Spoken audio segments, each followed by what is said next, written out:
আলাইকুম নাহমাদুহু ওয়া নুসাল্লি আলা রাসূলিহিল কারীম ফাকাদ ক্বালা আল্লাহু তাবারাকা ওয়া তাআলা ফি কালামিহিল মাজিদ ওয়া শাবিরহুম ফিল আমর সাদাকাল্লাহুল আলিয়্যুল আযীম। মুআজ্জাজ মুকাররম মহা সম্মানিত ওলামা হযরত, এলাকার দূর দূরান্ত থেকে আগত ধর্মপিপাসু আমার ভাইয়েরা, আজ এইরকম একটি পবিত্র মজলিসে আমি নিজেকে উপস্থিত থাকতে আল্লাহ পাক সক্ষম করিয়েছেন, তার জন্য আল্লাহ পাকের লাখ লাখ শুকরিয়া, বলুন আলহামদুলিল্লাহ। প্রতি বছরই হয়, আল্লাহর রহমে হচ্ছে। আমরা হযরতজির পাক ও রুহানি দোয়া যেন আমরা পাই এবং এটা যেন আমরা আমল করতে পারি, বলুন আমিন। একটু আগেই আমরা গণতন্ত্র সম্পর্কে শুনছিলাম। এখন ৭২তম গণতন্ত্র নামকরণ, রিপাবলিক ডে, নামটা খুব সুন্দর, কাজের দিক দিয়ে পুরো উল্টোটাই চলছে। কোরআন কি জানাচ্ছেন, হাদিস কি ইশারা দিচ্ছেন। আমাদের একটু আগের আমার ভাইজান বলছিলেন, ভারতবর্ষের প্রেক্ষাপটে ইসলামিক দৃষ্টিকোণ থেকে বলছিলেন। আমি ওই ধারাটাকেই একটু ধরেই বলছি। সমগ্র পৃথিবীর এই দায়িত্বভার শুধু সমগ্র পৃথিবীর নয়, এহকাল পরকাল, ঊর্ধ্বজগৎ অধোজগৎ, সর্বজগতের ব্যালেন্স যিনি রেখেছেন তিনি হলেন মহান প্রভু আল্লাহ তাআলা, বলুন আল্লাহু আকবার। আমরা নামাজে পাঠ করি আলহামদুলিল্লাহি রাব্বিল আলামিন, সমস্ত প্রশংসা সেই মহান আল্লাহর যিনি সর্বজগতের মালিক, রব, সর্বজগৎ। আলম এক বচন, আলামিন বহু বচন। হযরত এসব কলমগুলো লিখেছে, আমাদের চোখ নেই, বেরোনো নেই, বুদ্ধিও নেই, মহা মুশকিল হয়ে যায়। ওগুলো যে বুঝবো তাও বোঝারও ক্ষমতা নেই। আল্লাহ যেন আমাদের বোঝার তৌফিক দান করেন, বলুন আমিন। কোরআন কি দিচ্ছেন? গণতন্ত্র। নবী সাল্লাল্লাহু আলাইহি ওয়াসাল্লাম এসছেন, প্রফেট মুহাম্মদ সাল্লাল্লাহু আলাইহি ওয়াসাল্লাম আরব দুনিয়া। তার আগের তো আমরা সব ইতিহাস জানি, জাহেলিয়াতের যুগের, বর্বর যুগের অবস্থা খুবই করুণ। আল্লাহ পাক ধারা দিয়ে পাঠিয়েছেন ৬৬৬৬টি ধারা, পাক কালামুল্লাহ শরীফের আয়াত।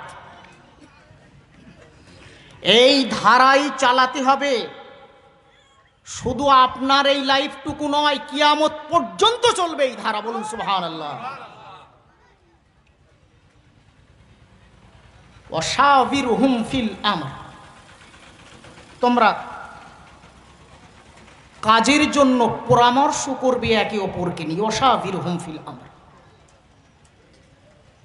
ইঙ্গিত দিচ্ছেন আল্লাহ পাক। একা একা সব নয়,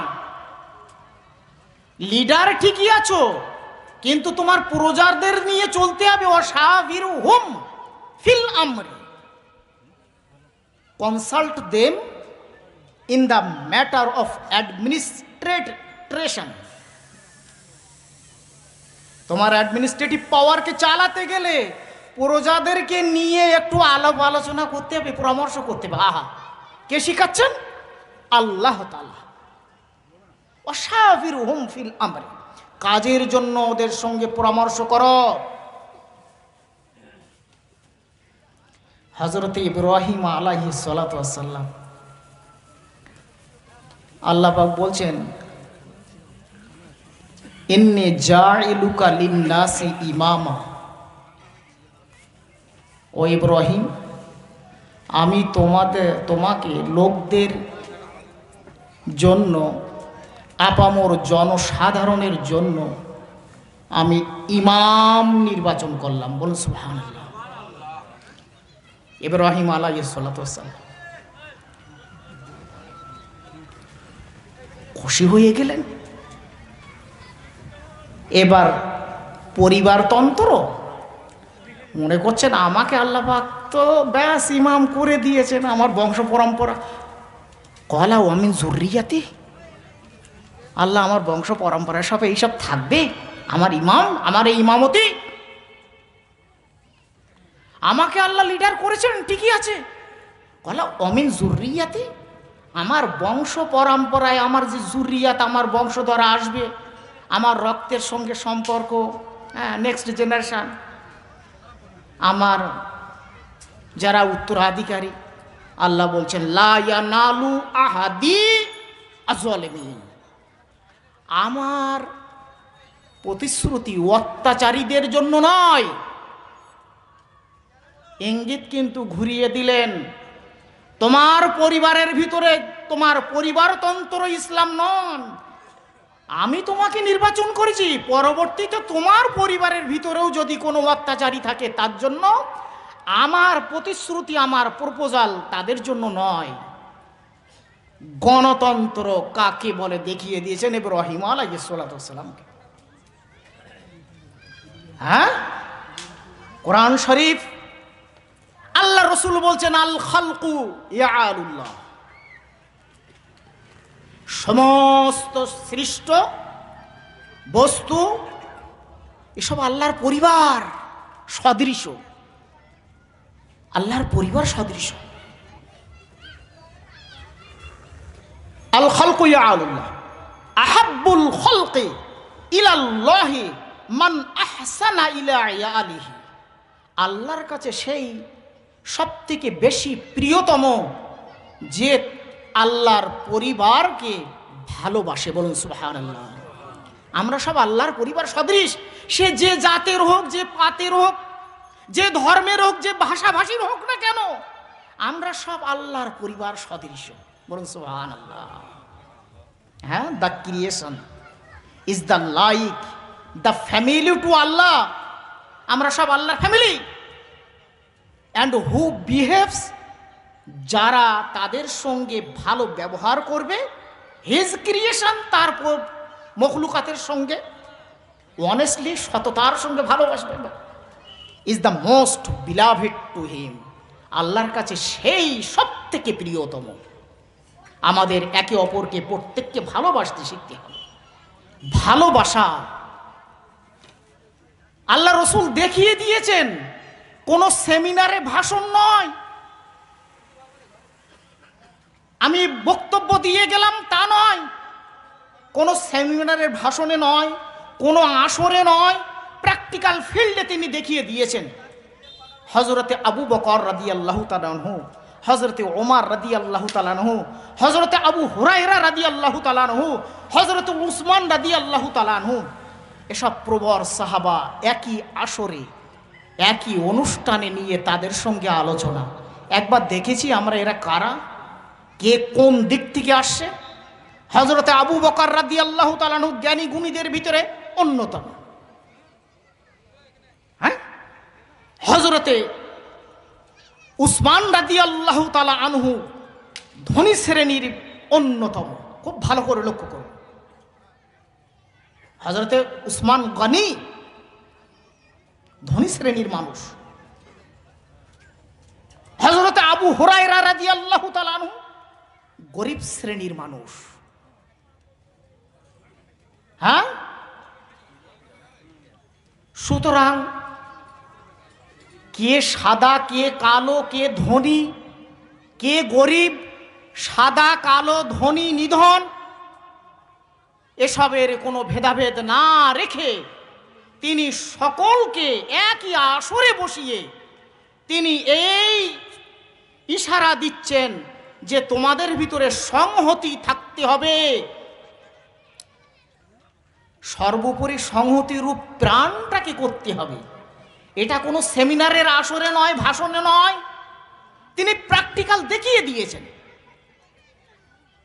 হ্যাঁ, সাদা শ্রেণীর হযরত আবু বকর রাদিয়াল্লাহু তাআলা, জ্ঞানী গুণীদের হযরত ওমর রাদিয়াল্লাহু তাআলা, ধনী শ্রেণীর হযরত উসমান রাদিয়াল্লাহু তাআলা, গরিব শ্রেণীর হযরত আবু হুরায়রা রাদিয়াল্লাহু তাআলা।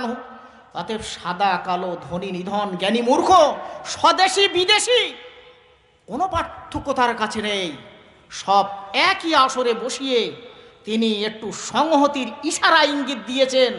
ও আমার সাহাবারা, দেখে নাও, আমার কাছে শিখে নাও গণতন্ত্র কাকে বলে।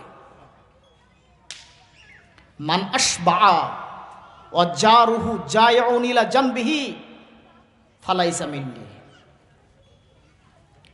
ধনী শ্রেণীর মানুষ হতে পারো, উদর পূর্ণ করে খাচ্ছ, মানাস বা যে উদর পূর্ণ করে খেলো, ওয়াজারুহু জায়উন ইলা জানবিহি, আর তার প্রতিবেশী পাশেই অনাহারে রইল।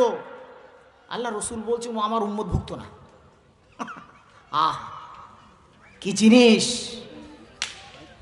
কি মানে বার্তা দিচ্ছে না আল্লাহ রসুল সাল্লাল্লাহু আলাইহি ওয়াসাল্লাম।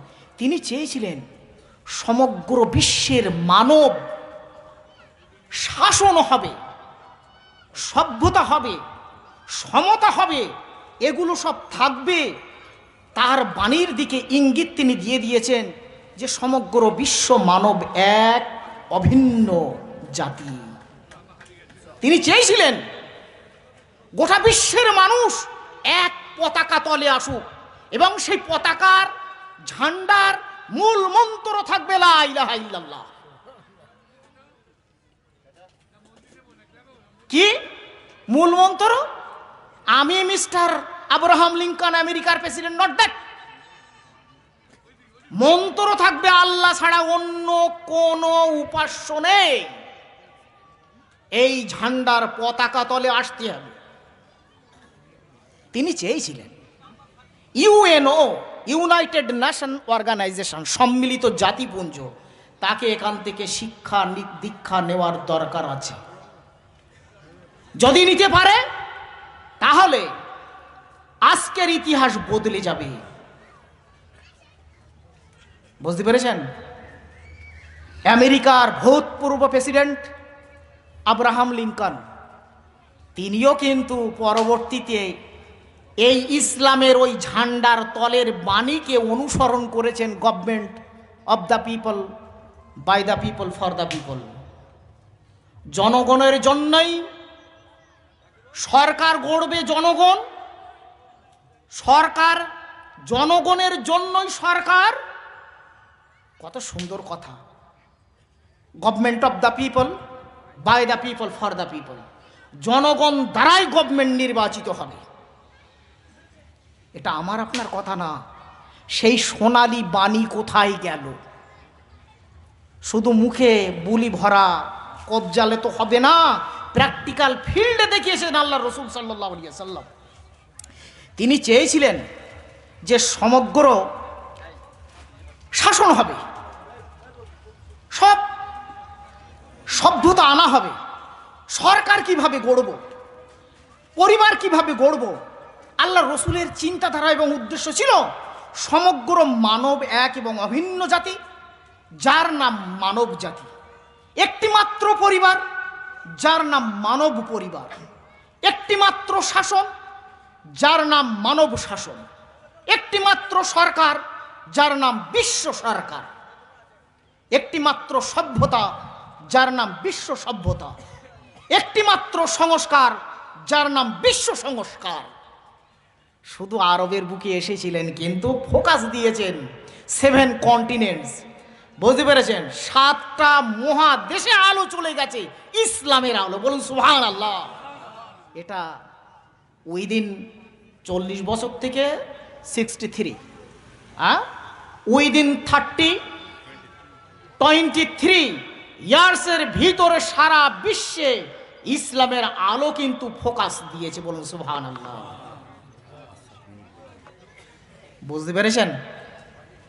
কিন্তু আজকে ইউএনও, ইউনাইটেড নেশন অর্গানাইজেশন, সম্মিলিত জাতিপুঞ্জ, আমি দেখছিলাম আল্লাহর কি রহম, 6টা ভাষা বুঝতে পেরেছেন স্বীকৃত ভাষা, তার ভিতরে অ্যারাবিক ও অন্যতম ভাষা সম্মিলিত জাতিপুঞ্জের। বলুন সুবহানাল্লাহ।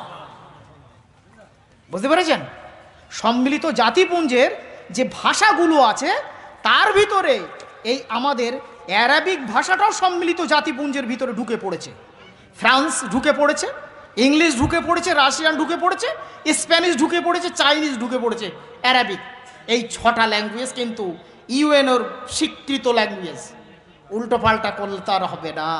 বুঝতে পেরেছেন? ইউএনও ডিক্লারেশন করেছিলেন 1973। এইগুলোই আমরা আমাদের আন্তর্জাতিক মাতৃভাষা হিসাবে ওই অ্যারাবিকটাও 18ই ডিসেম্বর, বুঝতে পেরেছেন, অ্যারাবিক ওয়ার্ল্ড ডে হিসাবে মানে যা মাতৃভাষা হিসাবে পালিত হয়। তো আল্লাহ রসুল সাল্লাল্লাহু আলাইহি ওয়াসাল্লাম যে কথা বলছিলাম, যে তিনি কোনো ঐতিহাসিক মঞ্চের ভাষণে নয়, কোনো আসরে নয়, কোনো সেমিনারে নয়, কোনো কনফারেন্সে নয়, তার কর্মময় প্রাত্যহিক জীবনের প্রতিটি পদক্ষেপে তিনি দেখিয়ে দিয়েছেন সাম্যের বাণী, সত্যের পরীক্ষায় তিনি উত্তীর্ণ। বলুন সুবহানাল্লাহ। এটা আমার আপনার কথা নয়। হুজুর সাল্লাল্লাহু আলাইহি সাল্লাম বলেছিলেন পরবর্তীতে কতকাল চলবে? আল খেলাফাতু সালাসুনা সালাতান। বুঝতে পেরেছেন? 30টা বছর চলবে গণতন্ত্রর পদ্ধতিতে। আমার প্রধান কালিফ আল্লাহ রসুল তো বলেননি যে আমার পরে অমুক খলিফা হবে। ওয়ালাম ইউআইয়ান কাত্তিন ওয়ালাম ইউশির ইলা আহাদিন। আল্লাহ রসুল সাল্লাল্লাহু আলাইহি ওয়াসাল্লাম ইন্তেকালের আগ পর্যন্ত কখনো ইশারা ইঙ্গিত দেননি যে আমার পরে হযরত আবু বকর রাদিয়াল্লাহু তাআলা খলিফা হবে। আল আইম্মাতু ফিল কুরাইশ, ইন্তেকালের পরে তোমরা নির্বাচন করে নেবে কুরাইশদের ভিতর থেকে কে তোমাদের খলিফা হবে, তোমরাই নির্বাচন করে নেবে। তবে আমি বলে যাচ্ছি কুরাইশদের ভিতর থেকে তোমরা এটা করতে পারবে, এতটুকু আমার রইল। কি হবে আমি আমার ওয়ালাম ইউশির ইলা আহাদিন আয়ু খলিফাতিন মিন বাদি লাম ইউশির কাত্তুন। আমার পরে কে খলিফ হবে, কে খলিফা হবে, তিনি কখনো ইঙ্গিত দিয়ে যাননি। এটাই গণতন্ত্রের কত বড় লক্ষণ। একবার দেখুন, আমরা স্বজন পোষণ নীতিতে সব মেতে গেছি। হ্যাঁ, আবিরান জাদ্দিন, হ্যাঁ ও ইবনু নানা আবিন, বাবার পরে কে বেটা আসছে। হ্যাঁ, রাজতন্ত্র, নিজামুল ওয়া ভেরাসা, বুঝতে পেরেছেন, পরিবারতন্ত্র, নিজামুল মুলকিয়া, রাজতন্ত্র। কিন্তু নিজামুল জমহুরিয়া, গণতন্ত্রকে আল্লাহ পাক ইশারা দিয়েছেন, আল্লাহর রসুলও সেইভাবেই কিন্তু পরিচালনা করেছেন। আমরা তার ইঙ্গিত একটু আগেই বেশ কিছু কিছু জায়গায় পেয়েছি। ও আমুরুহুম শুরা বাইনাহুম, তোমরা হ্যাঁ একে অপরকে আদেশ করো, কিন্তু পরামর্শের মাধ্যমে। আল্লাহ রসুল সাল্লাল্লাহু আলাইহি ওয়াসাল্লাম, সেই জন্য আমি বলছিলাম একটা প্র্যাকটিক্যাল ফিল্ড। আবু বকর রাদিয়াল্লাহু তাআলা, ওমর রাদিয়াল্লাহু তাআলা, হ্যাঁ উসমান রাদিয়াল্লাহু তাআলা, আবু হুরায়রা রাদিয়াল্লাহু তাআলা, কিন্তু সব শ্রেণীর মানুষ আছে এখানে। অতএব একই আসরে বসিয়ে তিনি আলোচনা করছেন। আমার আপনার উচিত হবে, আমরা যারা দেশে বাস করি, আমাদের সেখানটায় আনতে হবে সাম্রাজ্যবাদ, পুঁজিবাদ, এ সমস্ত, বুঝতে পেরেছেন,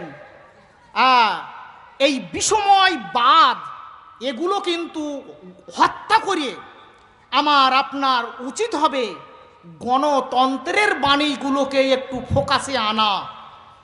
সেগুলো কি? সাম্য, সমান অধিকার, সমান অধিকার দিতে হবে, ব্যালেন্স, যাকে আমরা বলি মাসাবাত। ধনী গরিব, হ্যাঁ, এর ভিতরে কোনো ভেদাভেদ রাখলে হবে না। এই সাম্যের বাণী করতে হবে, লিবার্টি। আমার আপনার মধ্যে আসবে স্বাধীনতা, হুররিয়াত, এটাকে আনতে হবে। ফ্র্যাটার্নিটি, ভ্রাতৃত্ব, আল এখা যেটা বলা হয়, এইগুলো আমরা তো হারিয়ে ফেলেছি। এগুলো শুধু নামে মাত্র আছে, বুঝতে পেরেছেন? ইকুয়ালিটি, লিবার্টি অ্যান্ড ফ্র্যাটার্নিটি, এগুলো শুধু নামে মাত্র আছে। কাজে এগুলোকে পরিণত করতে পারলেই তবে হবে আমার আপনার ইসলামের প্রকৃত স্বাদ আমরা গ্রহণ করতে পেরেছি। বর্তমান আরব দুনিয়া ডেমোক্রেসি থেকে অনেক দূরে আমরা চলে গেছি, কিন্তু ডেমোক্রেসিটাকে আমাদের আল্লাহ রসুলের এই অনুসরণ করে চলার জন্যেই আমাদেরকে একটু ইঙ্গিতটাকে বহন করে চলতে হবে। আমরা জানি আমাদের দেশে, আমাদের দেহে দুটো অংশ আছে, মাংসপিণ্ড আছে আর হাড় হাড্ডি আছে। আচ্ছা, শুধু যদি আমার গায়ে মাংস থাকে, আচ্ছা এই বডি দাঁড়িয়ে থাকতে পারবে? আমি যদি বলি মাংস নাই, শুধু হাড় থাকবে এই বডিতে, মাংস পরিয়ে দেব না, তাহলে ও বডি দাঁড়িয়ে থাকতে পারবে? থাকতে পারে না। তাহলে আমার আপনার দেহের ভিতর থেকেও কিন্তু গণতন্ত্র আছে, হাড়ও আছে, মাংসও আছে। সুতরাং হাড়ের সঙ্গে মাংসের যে অতপ্রত সম্পর্ক, একে অপরের যে একটা ব্যালেন্স নিয়ে একটা বডি দাঁড়িয়ে আছে, দেহের জন্য দুটোই প্রয়োজন, মাংসেরও প্রয়োজন, হাড় হাড্ডিরও প্রয়োজন। আচ্ছা, এ দিয়ে থাকলে হবে? হবে না। সর্বোপরি যে প্রাণটা আছে, এটা কিন্তু সংহতিরূপ প্রাণ থাকতে হবে, তা না হলে কোনো কাজের নয়। এটা যদি হিংস্র পশু রূপ ধারণ করে তাহলে মুশকিল। আর এটা যদি ফ্র্যাটার্নিটি, লিবারিটি এগুলোকে যদি গ্রহণ করাতে পারি, তাহলে এই দেহের মূল্য কিন্তু অনেক। হ্যাঁ, শুধু মুখে মায়ার বুলি তো পড়লে হবে না। তাই আমি বলছিলাম দেহের জন্য এর অর্থটা কি? প্রতিটি দেশে ধনী শ্রেণীর মানুষ থাকে, গরিব শ্রেণীরও মানুষ থাকে, পরস্পরের মধ্যে সুসম্পর্ক রাখতে হবে। শুধু ধনী শ্রেণীর মানুষ থাকলে হবে না, গরিব শ্রেণীর মানুষদেরকেও লক্ষ্য রাখতে হবে, একে অপরের জন্য কল্যাণ কামনা চাইতে হবে। হ্যাঁ, তাই বলি আল্লাহ রসুল সাল্লাল্লাহু আলাইহি ওয়াসাল্লাম যে কথা বলছেন, হ্যাঁ, earn their livelihood with the help of each other. হ্যাঁ, তোমরা একে অপরের দ্বারা রুজি রুটির অনুসন্ধান করো। আমরাও চাইব ভারতবর্ষে এমন নীতির বাস্তব প্রবর্তন, যা প্রত্যেকের ক্ষেত্রে জীবন চাহিদা মিটে যায়, একের হাতে সব অপরের হাতে কিছু নয়, এই রকম যেন না হয়। হ্যাঁ, তুমি রইবে দুতলায়, আমি রইব দুচালায়, অথচ তোমাকে আমাকে প্রভু বলে মেনে নিতে হবে, তুমি আমার লিডার, সে ভরসা আজ মিছে। তুমি রইবে তেতলার পরে, আমি রইব নিচে, অথচ তোমাকে দেবতা বলিব, সে ভরসা আজ মিছে। গণতন্ত্র এসবগুলোকে অ্যাকসেপ্ট করে না। তাই আমাদের জাতীয় নীতি রাখতে হবে, আমাদের সদিচ্ছা এটা জাতীয় নীতি হতে হবে, আমাদের শুভ কামনা রাখতে হবে, অশুভ কামনা রাখলে হবে না। আমাদের স্বার্থপরতা, পঙ্কিলতা এগুলোকে দূর করতে হবে। তাই যারা আমরা দেশের চালক আছি, যারা দেশের পালক আছি তথা বুদ্ধিজীবী আছি, আমাদের ভলান্টিয়ার একটু আগে যে ব্যবস্থা বলো, যে ব্যবস্থা হলো পরবর্তী লোকেরা আসছেন, আমাদের বসতে না, ওনাদের টিফিনের ব্যবস্থা করে দাও। তাই আমরা যারা এখানে এসেছি, আমাদের দুষ্টু বুদ্ধি, অসদিচ্ছা, অশুভ কামনা, স্বার্থপরতা, পঙ্কিলতা, দুর্নীতি এগুলো যেন আমাদের জাতীয় নীতি না হয়ে দাঁড়ায়। বালি দিয়ে কি বান রোধ করা যায় বলুন তো? বালির বাদ দিয়ে আমি বান রোধ করব, রোধ করা যায়? বালির বাদ দিয়ে বান রোধ করা যায় না। কাগজে গোলাপ ফুল হলে হবে না, প্রকৃত গোলাপ ফুল হতে হবে। তাই আমাদের একটু যারা দেশের একটু চালক আছে, আমরা দেশের যারা একটু কর্ণধার আছে, আমরা যারা একটু দেশ নিয়ে ভাবনা চিন্তা করি, ইসলামের এই ললিত বাণীর দিকে একটু ইঙ্গিত ইশারা দিয়েছেন, এগুলোকে একটু আমল করে নেওয়ার দরকার। সকলের লাস্টে আমি একটা কবিতা আপনাদেরকে পড়ে শোনাচ্ছি। ঘোর দুর্দিন, কবিতাটার নাম কি? ঘোর দুর্দিন সেদিন আমাদের কাছে এসে গেছে, বাট আমরা কি ফিল করছি, কি বেদনায় ভুগছি। হ্যাঁ, বিচারের বাণী নিভৃতে কাঁদে, মানবতা আজ পড়েছে এ কোন ফাঁদে। নিষ্ঠুর যত নরপাষণ্ড, বক ধার্মিক কপট ভণ্ড, ছলনার জাল বিছিয়ে আজ করছে প্রবঞ্চনা। দিন দরিদ্র নিঃস্ব জনের বুঝবে কে তাদের অসুখী মনের হাহাকার যন্ত্রণা। দুর্বল যারা সবলের হাতে প্রতি পদে পদে লাঞ্ছিত, জনসাধারণ মরছে অকারণ, সহমর্মিতা আজ বিস্মৃত। উদ্ভ্রান্ত বেকারের দল হতাশাগ্রস্ত হয়ে হীন বল ছুটছে দিক বিদিক। ফসলের ক্ষেত বিষে ভরা আজ, ভেজালে পূর্ণ এ কোন সমাজ? জলেতে আর্সেনিক। ফসলের ক্ষেত বিষে ভরা আজ, ভেজালে পূর্ণ এ কোন সমাজ? জলেতে আর্সেনিক। উধাও প্রীতি মায়া মমতা এ কি সভ্যতা? দাঙ্গা হত্যা দিশাহারা যত নরনারী বুঝি, পরিত্রাণের পথ আজ কোথায় খুঁজি? ধর্মের নামে লুট সন্ত্রাস, দাঙ্গা হাঙ্গামা, ধ্বংস বিনাশ, দিকে দিকে একই অরাজকতা। প্রতি পদে অশুভ আভাস, আকাশে বাতাসে বারুদের ঘ্রাণ, ত্রাসে আতঙ্কে কেঁপে ওঠে যান। ষড়যন্ত্রের জালে ফেসে মরছে নিত্য অগণিত প্রাণ।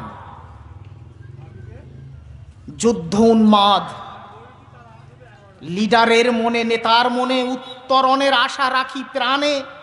তামাম সৃষ্টি পাছে না হয় লয়, এ শুভ বুদ্ধির হোক না উদয়।